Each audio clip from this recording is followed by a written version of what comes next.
Hey, this is your Insomniac Gamer. This is my Backlash follow-up. It was a pretty good pay-per-view. I went 3 for 6. But let's start the first match. Hardy versus MVP. I picked MVP, but Hardy won. It was actually a good match, you know, back and forth. There wasn't anything too spectacular, but it wasn't a horrible start either. Could have been worse. I mean, I'm kind of glad that Hardy won because he's a mid-card wrestler, and he'll never get the world title. He's just not good enough. So it's nice that they were nice enough to give him the U.S. Championship. Give him something to keep him happy. So, congrats to Matt Hardy. Oh, I almost forgot. This is my co-host, Priscilla. It's a nice new leather jacket thing. Hi, look at the camera. Say hi to the camera. Alrighty. Kane versus Chavo. Of course, I picked Kane to win, and guess what? Kane did. Kane pretty much dominated most of that match. Although Chavo's partner, he didn't really get involved much. I thought if he got involved more, the match would have been more even, or he could have made a difference. Bottom line, Kane retained the ECW title, and they're going to fight Chavo and his partner versus Kane in a handicap match, ECW, tonight at 10 p.m. It should be a good match. But I'm surprised Chavo's still getting a push. I thought they'd give it to somebody else by now. I mean, Chavo's not a bad wrestler, but he's still mid-card. And that's really the truth. I don't think he'll beat Kane anytime soon. I think he'll be someone else. Maybe Mark Henry. Oh, you can kind of see Mel in the background. That's embarrassing. Let me move the camera this way now. I don't think that's a good idea. Not but I. That's for sure.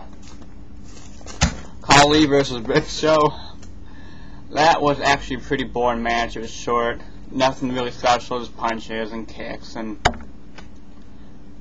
Well, Big Show did get the chokes in, but he didn't get him that high off the ground. But Khali's huge, so what do you expect? That was really pretty boring. Even though I picked Big Show, I knew he was going to win.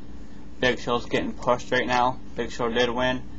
Big Show might get a title shot. He might go back to ECW from what I heard. So who knows? That would be cool though if he did go to ECW, because that would be a Kane versus Big Show match. I wouldn't mind it. That'd be better than Big Show versus Khali apparently. That match was a snoozer. Next match is the 12 Diva Tag. Mickey James team versus Beth Phoenix team. That match was good. Victoria did the Widow's Peak. I haven't seen that in a while. That was pretty cool. Some hurricanranas, some nice athletic moves. Man, WWE needs to give the Divas more time to wrestle, more push, bring back more championship matches, because they're basically just letting them. All they're doing now is just showing themselves off. I mean, they have talent too. The Divas proved it at Backlash. They deserve more of a spot. And Vince McMahon, bring back the Cruiserweight division. Damn it, we miss it. And whatever happened to Rey Mysterio? Is he still injured? Let's see. Batista versus Shawn Michaels. That was a pretty good match. To my surprise, Shawn Michaels did dominate for a good part of the match, but it was mostly back and forth. In the end, when Batista lifted up Shawn Michaels for the Batista bomb, Shawn Michaels jumped off, and I don't know if he heard his knee was legit or not, but he got up and super kicked Batista, surprised him and me. I mean, I was shocked as fuck. Bam! So much for the injured knee, and pinned him and won the match. But, well, you know, I picked Batista. It was a good match. But next night on Raw, when Shawn Michaels went to the ring, he was limping, and Chris Jericho made fun of him and gave him an award for Best Actor. I don't know if that was part of the script or that was an actual injury, and they're just playing off of it. Who knows? Next match, Edge vs. Undertaker. This match was good, almost as good as the WrestleMania match. It didn't go quite as long though. It was exactly what you expect from Edge and exactly what you expect from Undertaker. Lots of good moves, spear. Edge's tech team, Hawk and Ryder got involved. cracked Undertaker's belt. Didn't make a difference. I knew Undertaker was going to win. I was right. He got him in that chokehold again. And they're building that move up like you can't get out of it. So I figured as soon as he got that in, boom. Well, that was kind of funny because Ajax rolled him up for a pin and he got it. I mean, that was good. But, you know, I thought was really cheesy was because after he got him in the choke for a while, when he was laying in the ring, they had like really cheesy blood. It looked like there was orange puke. Come on, you can spend more than $3 on blood. That was the crappiest blood ever. And plus, Vicky Guerrero is a sucky actor. What a bitch. They really fucked it up. Look at me, Priscilla. Yeah, that was the worst blood. Yikes. Moving on. The last and final match was JBL versus Cena versus Orton versus Triple H. That was exactly what you would expect it to be in terms of there wasn't anything too spectacular. I mean, there was lots of fighting, lots of moves in the ring. They even took it outside. Orton, I really picked Orton to win.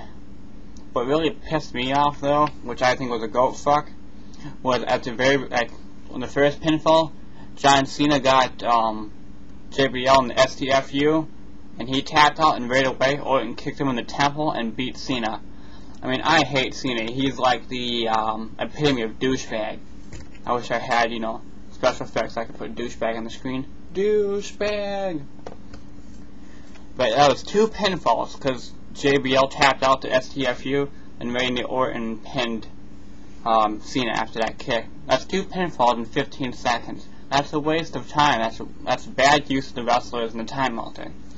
It makes them look weak. They could have done a much better job than that.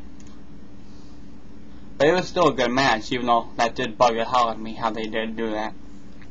Then the last 2 wrestlers are, you know, I forgot, Triple H and Orton. That was like a rematch of their Unforgiven, where they switched title back and forth. Orton won it twice in one night. But this match was the final 2 actually. Fuck. Basically, it was a back and forth match. I'm not gonna restart the video. Fuck it. It was back and forth. Each tried to finisher. Orton did actually land the RKO. I thought it was over right after that. To my surprise, Triple H kicked out.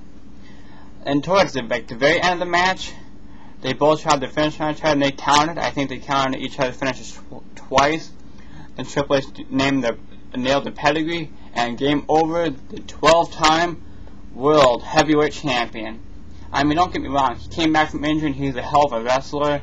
But don't forget, he's fucking Stephanie McMahon, who is the creative director, and Vince McMahon's daughter.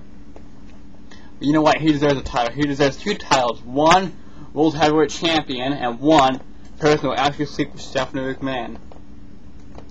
But props to him. He deserved it.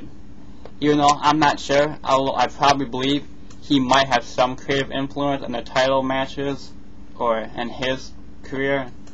I'm not sure, though. And that was pretty much Backlash. It was well worth the $40. I recommend that if anyone who didn't watch it, they might be able to find it online or just order it. It was good.